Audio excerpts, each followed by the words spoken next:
on a date. He's nice, like really nice. He shows up on time, he asks thoughtful questions, and he doesn't once mention his ex. But instead of feeling excited, you're bored. Your brain is screaming, "Where's the spark?" And suddenly you're wondering if you should maybe just text your emotionally unavailable ex so you can finally feel something. But here is the truth you might not be ready for. Safe love feels boring at first when your brain is addicted to chaos. Trauma may have wired you to confuse panic for passion. Remember in episode 2 when we talked about mistaking crumbs for a feast? That's your nervous system screaming, "Where's the roller coaster?" But here's the shift. Safe love isn't boring. It's the foundation for something real. So let's talk about why your brain hates it and how to retrain it to crave calm instead of chaos. Hey there, love rebel. Christy Holt here, your happiness hussy and recovered good girl. Welcome to Unstuck, 30 days to rewrite your love story. Repeat after me. I am the plot twist. Now let's freaking go.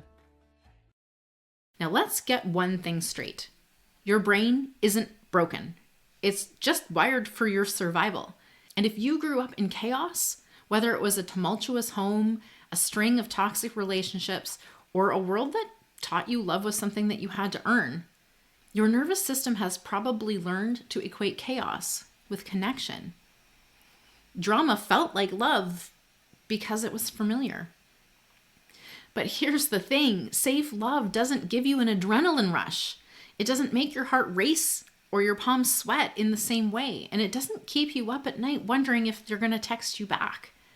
And that's exactly why it feels boring at first. Your brain is looking for the roller coaster, the emotional whiplash, the trauma bond. I remember feeling this way when I started dating my now partner.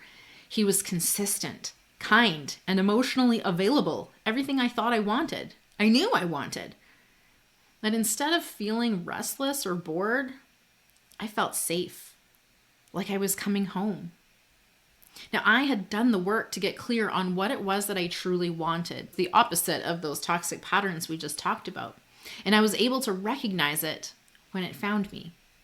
If you're still figuring out what healthy love looks like for you, go back and listen to Season 3, Episode 12, Spotting Success in Love, because you'll find 20 green flags for a happier, healthier relationship in this episode that'll help you identify what a healthy relationship looks and feels like.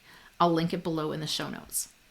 Now, this new relationship gave me opportunities to see myself in a new light, to witness these past patterns, and to choose a new path forward, to check myself and how I was showing up in the relationship, and be intentional about building on that foundation. So here's today's shift. Safe love isn't boring. It's healing. It's the kind of love that lets you exhale instead of holding your breath.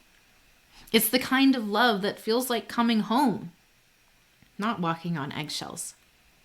And yes, it takes some time to retrain your brain to crave calm instead of chaos, but you don't need that drama to feel alive. You just need to feel safe to experience something else. And this isn't about fault or blame. It's about awareness and empowerment. Because at some point, your inner child may have learned to associate chaos with love. Because at that time, that's what kept you safe.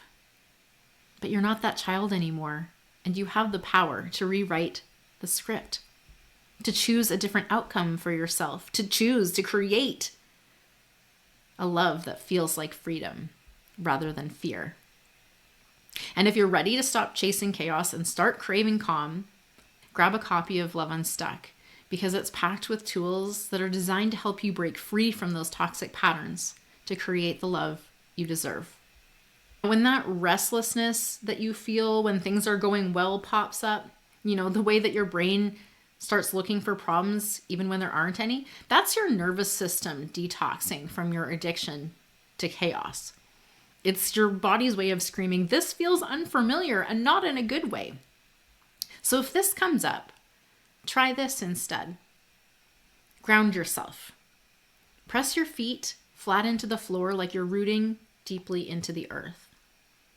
Take 3 deep breaths, inhaling for 4 counts, holding for 4 counts, exhaling for 4 counts, and holding for 4 counts.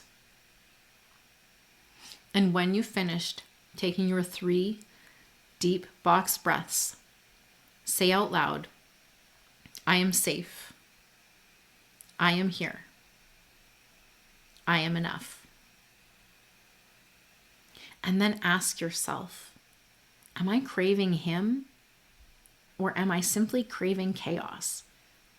And finally, give yourself a hug or any other form of self-touch that feels safe and nurturing to you. Let the physical connection remind you, I am here.